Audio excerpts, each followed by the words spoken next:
Welcome back everybody. वफाक और पंजाब की बात हो चुकी, अब सिंध का बजट भी आज पेश किया जाएगा और एक्सपेक्टेड बजट क्या है उस पर कुछ रिपोर्ट हमारे पास मौजूद है, वो आपके साथ शेयर करती चलूँ कि बिजली के मखसूस यूनिट मुफ्त करने की तजवीज़ है एक सबसे पहले। उसके बाद सिंध का जो मजमूई बजट है उसका तखमीना 2300 अरब रुपये मुतवक्के एक्सपेक्टेड अगेन, और तरक्याती बजट 257 अरब से ज़ायद रखे जाने की तजवीज़ दी गई है। अब ज़राए का यहाँ पे ये बताना है कि बजट में पीपल्स पार्टी के इंतखाबी मंशूर पर फोकस होगा, साफ़ पानी की फराहमी के मंसूबे पर बातचीत की जाएगी, उस पर खतीर रकम रखने की तजवीज़ सामने है। ये कुछ डिटेल हमारे पास मौजूद है। राना कदीर हमारे रिपोर्टर कराची से हमें ज्वाइन कर रहे हैं, उनके पास मज़ीद तफसीलात हैं, वो उनसे एक्सट्रैक्ट करने की कोशिश करते हैं। राना कदीर, अस्सलाम वालेकुम। वालेकुम अस्सलाम। हाँ साहब, बताइएगा मजमूई हजम, कुछ मैंने अपने अंदाज में बताया है, मेरे पास जो खबरें थी, आप बताइएगा मजमूई हजम कितना है? इसको मैं थोड़ा सा तस्हीह कर देता हूँ, दुरुस्त कर देता हूँ। जो सिंध का आज जो माली साल 2024-25 का बजट जो है होगा, उसका मजमूई हजम जो है 3,352 अरब रुपए होगा, और जो अभी माली साल चल रहा है जो खत्म होगा उसके मुकाबले में 11 अरब रुपए जो है वो ज्यादा है। इस बजट में आज जो सिंध हुकूमत ने 959 अरब रुपए रखे हैं तरक्याती जो बजट है उसकी मद में। अच्छा, इसमें सूबाई कामों पर जो है इसमें से 493 और जिले तरक्याती कामों के लिए 53 अरब रुपए जो है ये तरक्याती वो होगा, और जो बैरूनी ममालिक से कर्जों से जो मिलेंगे 334 अरब रुपए रकम जो है वो मुख्तस की गई है। मुलाजमीन की तनख्वाहों में भी 25 से 30% इजाफा जो है वो मुतवक्के है इस बजट के अंदर, और इस बजट में पुलिस के लिए 163 अरब रुपए जो है मुख्तस किए गए हैं, तालीम के तमाम सेक्टर्स के लिए 322 अरब रुपए, सेहत के 287 अरब रुपए रखे गए हैं। बजट में जो वफाकी हुकूमत से 1900 अरब रुपए जो है वो NFC अवार्ड के तहत जो है वो हासिल होने का लगाया गया है, और जो सूबाई महसूलात होंगे, सूबाई सिंध की आमदनी होगी उससे तकरीबन 650 अरब रुपए जो है वो हासिल होंगे, और बजट में ये बजट जो है सिंध का तकरीबन 20 अरब रुपए का खसारे वाला बजट भी होगा। अच्छा कदीर, तो आप हमारे साथ ही रहे, हमें इस वक्त ज्वाइन किया है दानियाल अहमद ने, जो कि मेंबर प्रोविंशियल असम्बली हैं, MQM से इनका ताल्लुक है, सिंध असम्बली के ये मेंबर हैं। दानियाल साहब, अस्सलाम वालेकुम। वालेकुम सलाम जी, थैंक यू। अच्छा, ये बजट पेश होने जा रहा है आज का, इससे पहले पंजाब का भी हो चुका है और नेशनल असम्बली में भी हो चुका है। MQM कैसे देख रही है इस सबको? देखिए, MQM का तो स्टैंड बड़ा क्लियर है कि कराची जो है इस वक्त आपको 65% आपके टोटल GDP को कंट्रीब्यूट कर रहा है, और सिंध के अंदर 98% कंट्रीब्यूट कर रहा है। उस हिसाब से कराची को जो उसका शेयर मिलना चाहिए वो नहीं मिल रहा। हमारा जो मेजर एम्फेसिस है वो इंफ्रास्ट्रक्चर के मंसूबों के ऊपर है और एजुकेशन के ऊपर है। पुलिसिंग सिंध ये दूसरा आपने क्या बताया, माजरत के साथ मैं सुन नहीं पाई, एजुकेशन बोला आपने? सॉरी, दूसरा आपने क्या बोला? एक इंफ्रास्ट्रक्चर और दूसरा क्या? इंफ्रास्ट्रक्चर, एजुकेशन ओके, और पुलिसिंग। तो आप अगर इसके अंदर देखिए तो इंफ्रास्ट्रक्चर के अंदर कोई भी पिछले 15 सालों में सिंध के अंदर जो है वो पीपल्स पार्टी की गवर्नमेंट है, उन्होंने पिछले 15 सालों में कोई भी कंसिडरेबल एफर्ट भी नहीं दिखाई और ना काम किया है। कराची के अंदर पानी का बेइंतहा फुकदान है।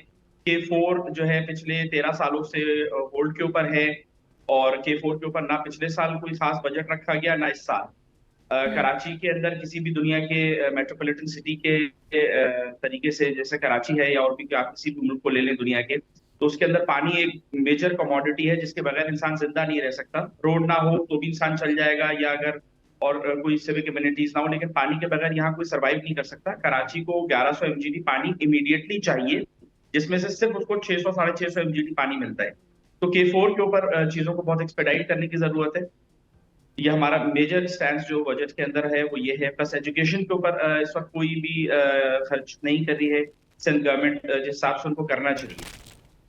तो पंजाब के बजट से और जो सेंटर में पेश हुआ उससे सेटिस्फाइड है MQM? आपकी तजावीज मानी गई है?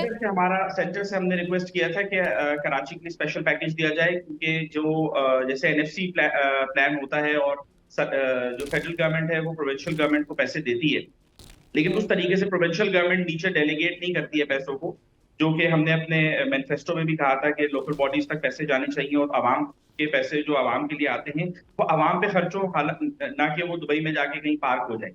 तो हम तो चाहेंगे कि इसको ऐसी किसी एग्जीक्यूटिंग एजेंसी के साथ उसको काम किया जाए, ताकि जो आवाम का पैसा है, जो टैक्स पेयर्स मनी है, वो लोगों की फलाह बहबूद पे लगे रादर देन कि किसी इंडिविजुअल की फलाह बहबूद पे लगे।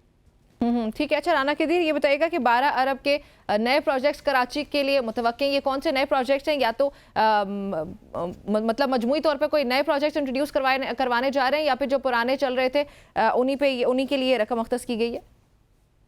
देखिए, इसकी ये जो बजट है, ज्यादातर कुछ जो स्कीम्स चल रही है उस पर ज्यादा फोकस किया गया है। जो तरक्याती स्कीमें हैं सिंध हुकूमत की सूबे भर में, उन पे जो है बजट के अंदर ज्यादा तवज्जो, नए जो मंसूबे हैं वो इसमें कम है। तो पुराने मंसूबों के लिए जो है तकरीबन तरक्याती, ये इसी तरह जिले सतह पे जो स्कीमें, बारी स्कीमें हैं, उन पर ज्यादा तवज्जो दी गई है। इसकी मजीद तफसीलात बजट की जो है वो सामने आएंगी। ये जो आई है इसके मुताबिक यही मालूमात हैं, और जैसे जैसे बजट की जो तजावीज़ है सामने आएंगी वो उससे इंशाल्लाह।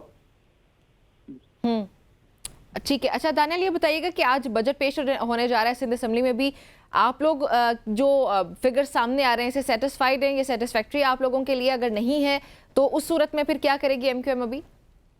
देखिए, डिफरेंट टूल्स होते हैं। जब आज इंशाल्लाह 4 बजे बजट पेश होगा सिंध असेंबली के अंदर, तो हमने भी अपना एक शेडो बजट दिया था, जिसकी पूरी प्रेजेंटेशन फारूक सत्तार भाई ने आज से तकरीबन कोई 15-20 दिन पहले दी थी।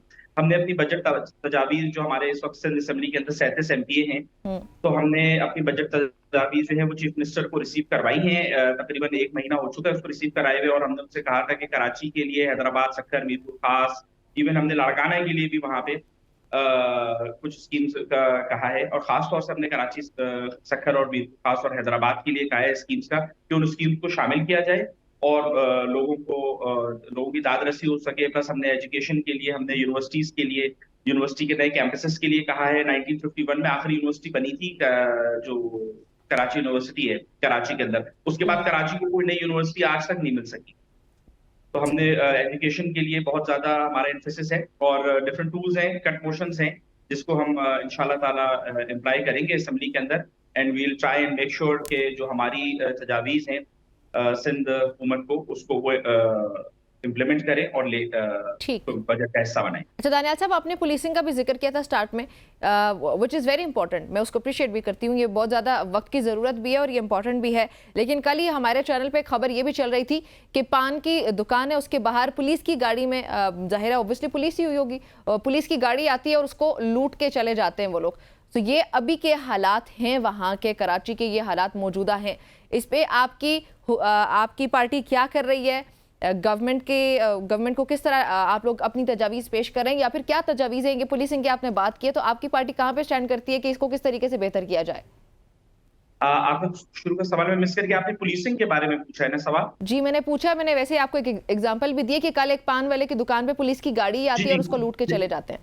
जी देखिए, 2 चीजें देखिए। अभी हमने तकरीबन पिछले हफ्ते सेशन हुआ, हमने on the floor of the house जो ऑनरेबल होम मिनिस्टर हैं ज़िया लंचार, उनको हमने उनसे निगोशिएट किया, उनको हमने परस्यू किया, और उसके बाद जो इत्तका का जो शहादत हुई थी कराची के अंदर, he was a young guy, graduate and gold medalist, और उसके लिए हमने, और बाकी जो शहादतें हुई हैं, तकरीबन 80 के करीब शहादतें हो चुकी हैं इस साल के शुरू से अब तक।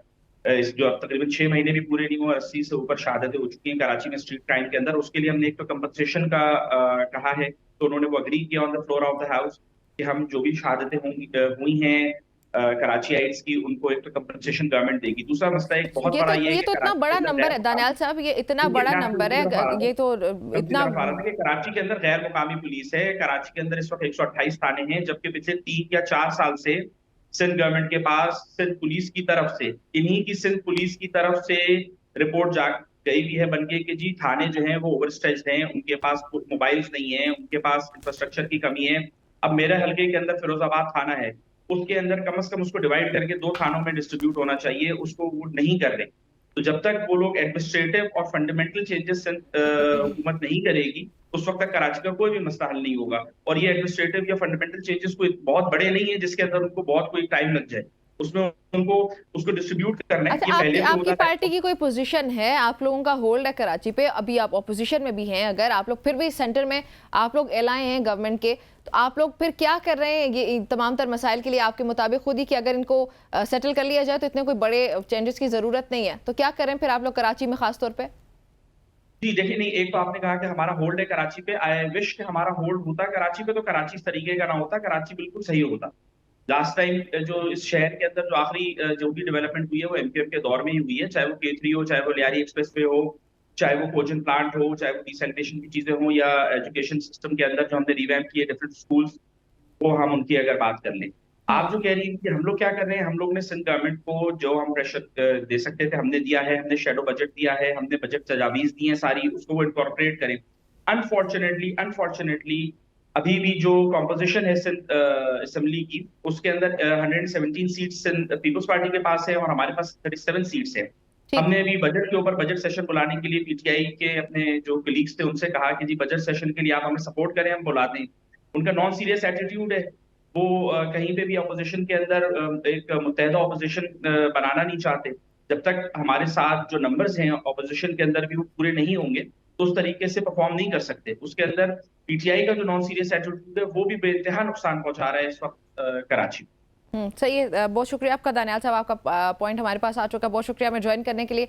राना कदीर, आपका भी बहुत शुक्रिया ज्वाइन करने के लिए। नाज़रीन, गुफ्तगू आपने सुनी है और ये सूरत हाल है। प्रोग्राम में एक ब्रेक शामिल करते हैं और ब्रेक के बाद जब हम वापस आएंगे तो कुछ सियासी उमूर हैं इंतहाई अहम, उन पर बातचीत होगी।